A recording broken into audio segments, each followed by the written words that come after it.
Madhya Pradesh training officer में चयनित सभी अभ्यर्थियों का आज की इस वीडियो में पुनः स्वागत है। पिछले वीडियो में हमने बात करी थी कि डीवी कब होगा और डीवी से संबंधित कुछ चीज़ों के ऊपर बात करी थी। तो पिछले वीडियो पर आए कुछ कमेंट्स के बारे में आज की इस वीडियो में हम बात करने वाले हैं। बेसिकली कमेंट्स कुछ इस प्रकार है कि डॉक्यूमेंट क्या क्या रिक्वायर्ड रहेंगे, उनकी एक शॉर्ट हैंड लिस्ट सामने मिल जाए तो अभ्यर्थियों के लिए बहुत बेनिफिशियल रहेगा ये। तो document required, driving licence required रहेगा क्या, एनओसी रिक्वायर्ड रहेगी क्या, आफ्टर डीवी क्या क्या होगा, लाइक मेडिकल, पोस्टिंग ऑर्डर कब रिलीज़ होगा और पुलिस वेरिफिकेशन कैसे होगा, टाइम कितना लग सकता है अभी, और वेटिंग के लिए क्या करना पड़ेगा या वेटिंग लिस्ट का कितना इंतज़ार करना पड़ सकता है, करेक्शन अगर किसी डॉक्यूमेंट में लाइक किसी के कास्ट सर्टिफिकेट में कोई सरनेम में प्रॉब्लम है या इश्यू है, जैसे कि हिंदी वाला सरनेम कुछ और लिखा है, इंग्लिश वाले में कुछ और लिखा है, बेसिकली वो मात्राओं का कुछ अंतर, तो उसके लिए हमको क्या करना चाहिए, और डीवी के लिए किस तरीके से कैंडिडेट्स को इंटीमेशन दिया जाएगा, लाइक कॉल, मैसेज, मेल और पोस्ट आएगा कुछ। रोज़गार पंजीयन अगर एक्सपायर हो गया है तो नया रोज़गार पंजीयन बन चुका है, लेकिन पिछले वाला जो कि एप्लीकेशन फॉर्म में हमने लगाया था, तो अब उसके लिए क्या किया जाए। और एक महत्वपूर्ण सूचना जो कि सभी चयनित अभ्यर्थियों के लिए बहुत ही खुशखबरी वाली है, वो हम इस वीडियो में बात करेंगे। बेसिकली आज 20 अगस्त को डायरेक्टर डीएसडी के यहाँ से एक लेटर रिलीज़ हुआ है सारे प्राचार्य जो कि प्रिंसिपल, आईटीआई प्रिंसिपल को और असिस्टेंट डायरेक्टर, जॉइंट डायरेक्टर को, तो उसके बारे में बात करने वाले हैं। तो चलिए शुरू करते हैं। बेसिकली हमको क्या क्या चाहिए डीवी के लिए, तो एक आपको जब डीवी के लिए इंटीमेशन आएगा तो आपके पोस्ट ऑफिस पे एक कोरियर आएगा जो कि उसमें कुछ लाइक एप्लीकेशन फॉर्म और आपको क्या क्या डॉक्यूमेंट रिक्वायर्ड रहेंगे उसके लिस्ट, और एक एक ब्लैंक फॉर्म आएगा जिसमें आपको अपनी ट्रेड को सिलेक्ट करने के लिए वहाँ पे लिखना रहेगा। तो क्या करना रहेगा आपको कि एक एप्लीकेशन फॉर्म आएगा, उसको फिल करना है और उसमें फ़ोटो आपको पेस्ट करना रहेगा।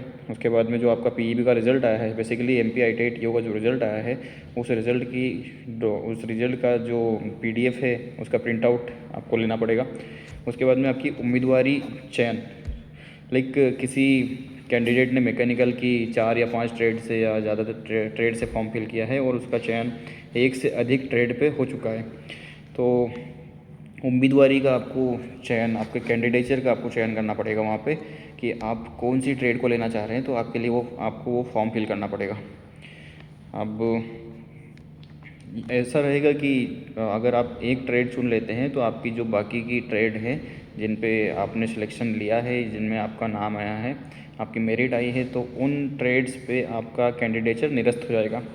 उसके बाद में आपका रोज़गार पंजीयन जो कि वैलिड होना चाहिए, ठीक है। उसके बाद में 10th की मार्कशीट, 12th की मार्कशीट और ITI की मार्कशीट, या फिर आपने अगर डिप्लोमा किया है तो डिप्लोमा की marksheet from first semester two last semester, और डिग्री अगर आपने बीई या बीटेक किया है तो डिग्री की मार्कशीट। उसके बाद में आपकी डिग्री या फिर आपका ITI सर्टिफिकेट या फिर आपका डिप्लोमा सर्टिफिकेट, ये आपको चाहिए रहेगा। अब किसी कैंडिडेट का सवाल हो सकता है कि सर अभी तक तो जो है डिग्री हमारी आई नहीं है, तो क्या प्रोविज़नल से काम चलेगा? तो नहीं, प्रोविज़नल से आपका काम नहीं चलेगा, आपको जो डिग्री होती है वो डिग्री आपको चाहिए रहेगी वहाँ पे। इसके बाद में कास्ट सर्टिफिकेट जो कि एक सक्षम अधिकारी के द्वारा आपको मिला हो। अब कास्ट और डोमिसाइल जो है वो आपको डिजिटल ही चाहिए। अगर आपके पास पुराने वाले हैं तो उनको as soon as पॉसिबल आप उनको डिजिटल में कन्वर्ट करवा लीजिए, बनवा लीजिए।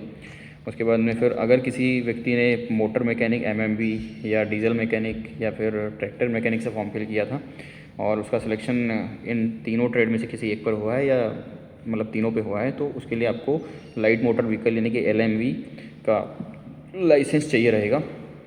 अब यह तो परमानेंट भी हो सकता है या फिर लर्निंग लाइसेंस हो सकता है, लेकिन इसकी एक कंडीशन ये है कि फॉर्म भरने की अंतिम तिथि से पहले आपका ये लाइसेंस बना होना चाहिए, चाहे वो लर्निंग लाइसेंस हो। अब फॉर्म भरने की अंतिम तिथि क्या थी? देखिए, नोटिफिकेशन आया था 15 जनवरी को, 2026 को, और फॉर्म स्टार्ट हुए थे 17 जनवरी 2026 से, और लास्ट डेट थी 31 जनवरी 2026। तो 31 जनवरी 2026 से पहले का आपके पास या तो परमानेंट लाइसेंस हो या फिर आपके पास लर्निंग लाइसेंस हो, तो दोनों ही चल सकते हैं। अब हैंडीकैप सर्टिफिकेट की बात आती है तो वीआरसी जबलपुर से जारी किया हुआ एक वैलिड हैंडीकैप सर्टिफिकेट आपके पास होना चाहिए। अगर आप किसी भी गवर्नमेंट संस्था में या किसी अर्धशासकीय सेमी गवर्नमेंट संस्था में आप काम कर रहे हैं, जॉब कर रहे हैं, तो आपको वहाँ से एनओसी रिक्वायर्ड रहेगी, यानी कि नॉन ऑब्जेक्शन सर्टिफिकेट आपको वहाँ से रिक्वायर्ड रहेगा। अगर आप भूतपूर्व सैनिक हैं तो भूतपूर्व सैनिक का आपके पास सर्टिफिकेट होना चाहिए। इसके बाद में आपको रिक्वायर्ड रहेगा, अगर आप मैरिड है तो मैरिज सर्टिफिकेट, और मैरिज सर्टिफिकेट आपको अभी तक बना नहीं है, जैसे लेटेस्ट शादी हुई है आपकी, लेटेस्ट मैरिज हुई है तो आपको मैरिज सर्टिफिकेट नहीं बना है, तो उसमें आप एफिडेविट बनवा सकते हैं। उसमें क्लियरली मेंशन होना चाहिए कि आपकी डेट ऑफ मैरिज क्या थी। अब इसमें एक और पॉइंट ये आता है कि अगर फीमेल कैंडिडेट है तो फीमेल कैंडिडेट का आफ्टर मैरिज जो सरनेम चेंज हुआ है वो सरनेम उस मैरिज सर्टिफिकेट में या फिर एफिडेविट में क्लियरली मेंशन होना चाहिए। ठीक है। अगर आपके बच्चे हैं तो बच्चों का जो डेट ऑफ बर्थ सर्टिफिकेट है या बर्थ सर्टिफिकेट रिक्वायर्ड रहेगा, और अगर बर्थ सर्टिफिकेट नहीं है तो एफिडेविट भी चलेगा, लेकिन उसमें आपके बच्चों की संख्या और उनकी डीओबी क्लियरली मेंशन होनी चाहिए। तो डॉक्यूमेंट की हमने बात कर ली कि डॉक्यूमेंट क्या क्या रहेगा।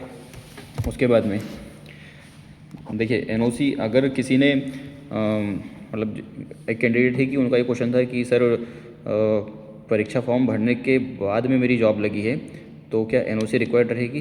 तो अब यहाँ पे आपने एप्लीकेशन फॉर्म में क्लियरली मेंशन नहीं किया है कि आपकी जॉब लगी, परीक्षा फॉर्म के पहले जॉब लगी थी या नहीं। तो नहीं लगी थी तो आपको एनओसी रिक्वायर्ड नहीं रहेगा। बेसिकली आप अगर बनवा सकते हैं एनओसी तो वो किसी भी फ्यूचर प्रॉब्लम से बचने के लिए आपको हेल्प कर सकता है।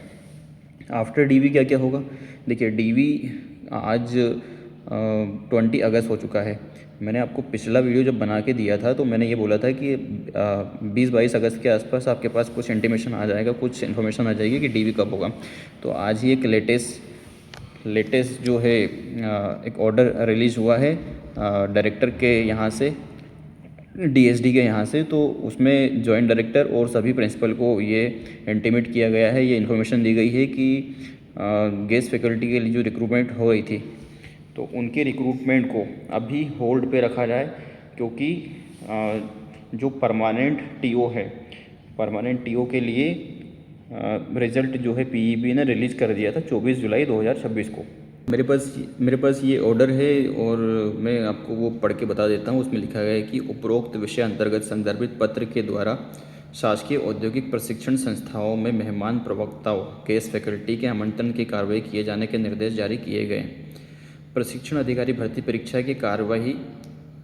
परीक्षा का परिणाम कर्मचारी चयन मंडल भोपाल के द्वारा 24/7/2026 को जारी किया जा चुका है, जिस पर नियुक्ति की कार्रवाई प्रचलन में है। ठीक है, यानी कि प्रोसेस में है।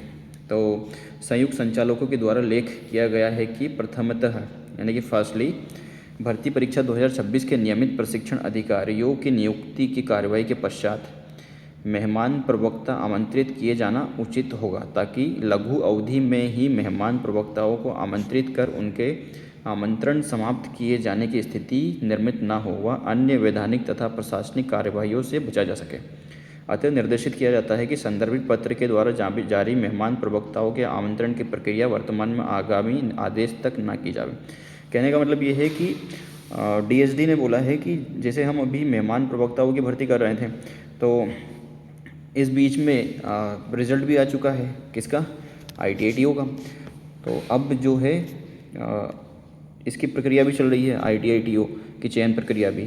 तो चयन प्रक्रिया क्योंकि जारी है और कुछ ही दिनों में हो सकता है कि डीवी हो जाए और आपका जॉइनिंग लेटर भी आ जाए। तो अब गेस्ट फैकल्टी की भी जॉइनिंग हो जाती है और यहाँ भी जॉइनिंग करवानी पड़े तो गेस्ट फैकल्टी वालों को वहाँ से हटाना पड़ेगा। जब आप मतलब हटाना पड़ेगा तो फिर वो पता नहीं 1 महीने के 2 महीने के 3 महीने काम कर पाए। तो इसके लिए इस प्रॉब्लम से बचने के लिए डीएसडी ने बोला है कि अभी मेहमान प्रवक्ताओं के लिए गेस्ट फैकल्टी के लिए होल्ड पे रखा जाए इन लोगों को। ठीक है, ये एक इन्फॉर्मेशन है। जो कि सारे अभ्यर्थियों के लिए बहुत खुशखबरी की बात है कि अगर गेस्ट फैकल्टी को होल्ड पर रख दिया गया है तो सेशन स्टार्ट ऑलरेडी हो चुका है। अब सेशन स्टार्ट हो चुका है तो ट्रेनिंग ऑफिसर की आवश्यकता बिल्कुल है। तो अब ऐसा है कि आपकी जॉइनिंग जो है वो अतिशीघ्र हो सकती है। और ड्राइविंग लाइसेंस के बारे में हमने बात कर चुके हैं, एनओसी के बारे में बात कर चुके हैं। अब बात करते हैं कि आफ्टर डीवी क्या क्या होता है। तो डीवी के बाद में आपके पास कुछ समय यानी कि 1 महीने या सवा महीने 1.5 महीने के बाद में जॉइनिंग लेटर आ सकता है, पोस्टिंग ऑर्डर आ सकती है। फिर आपको आपका मेडिकल सर्टिफिकेट जो कि आपकी होम डिस्ट्रिक्ट या डिस्ट्रिक्ट हॉस्पिटल से आपको बनवा करके जहाँ पर भी आप ज्वाइनिंग करेंगे वहाँ पे आपको प्रस्तुत करना होगा। और police verification, basically police verification department खुद करवा लेता है, लेकिन अगर मांगा जाएगा तो आपको खुद को आपके थाना प्रभारी से एक सर्टिफिकेट बनवाना होगा, वेरिफिकेशन कैरेक्टर सर्टिफिकेट। और यही सब रहेगा पोस्टिंग के उसके बाद में, डीवी के बाद में। करेक्शन, अगर करेक्शन कुछ है जैसे कि किसी का नाम सरनेम या कुछ मिसमैच हो रहा है तो उसके लिए आप एफिडेविट बनवा करके वहाँ पे हाजिर हो सकते हैं। और डीवी के लिए कॉल, मैसेज, मेल वगैरह ये सब कुछ आते हैं। कॉल से भी आपको इंटीमेट किया जाता है, मैसेज भी आपको आता है और मेल के द्वारा भी आता है, और इवन पोस्ट ऑफिस के द्वारा आपको कोरियर भी आता है। ठीक है। रोज़गार पंजीयन अगर एक्सपायर हो चुका है, हाँ, तो रोज़गार पंजीयन अगर एक्सपायर हो चुका है तो नया वाला रोज़गार पंजीयन आप बनवा सकते हैं। और उसके लिए आप एक एफिडेविट वहाँ पे बनवा करके ये मेंशन कर सकते हैं कि पिछला वाला रोज़गार पंजीयन इस कारणों से हमारे पास में नहीं है, तो हम ये नया वाला रोज़गार पंजीयन प्रस्तुत करते हैं। अब डीवी के लिए इन्फॉर्मेशन क्या है, लेटेस्ट इन्फॉर्मेशन। देखिए, लेटेस्ट इन्फॉर्मेशन ये है कि अभी तक तो गेस्ट फैकल्टी की भर्ती को रोक दिया गया है, तो आपका डीवी जल्द ही होने के चांसेस है। मुझे लगता है कि 31 तारीख से पहले आपके पास में, 31 अगस्त से पहले आपके पास इंटीमेशन आ जाएगा और आ जाना चाहिए। और डीवी आपका फर्स्ट वीक या सेकंड वीक में सितंबर में आराम से हो सकता है। ठीक है। तो आज के लिए ये सारी इन्फॉर्मेशन थी। अगर आपको कुछ हेल्पफुल लगा है और थोड़ा भी मेरी बातों का सेंस लग रहा है तो फील फ्री टू कमेंट। और आपके अप्रिशिएशन के लिए मैं हमेशा तैयार हूँ, आपकी हेल्प के लिए हमेशा तैयार हूँ। और आगे कुछ होता है तो आपको ज़रूर सूचना, इन्फॉर्मेशन दे दी जाएगी। Thank you for today.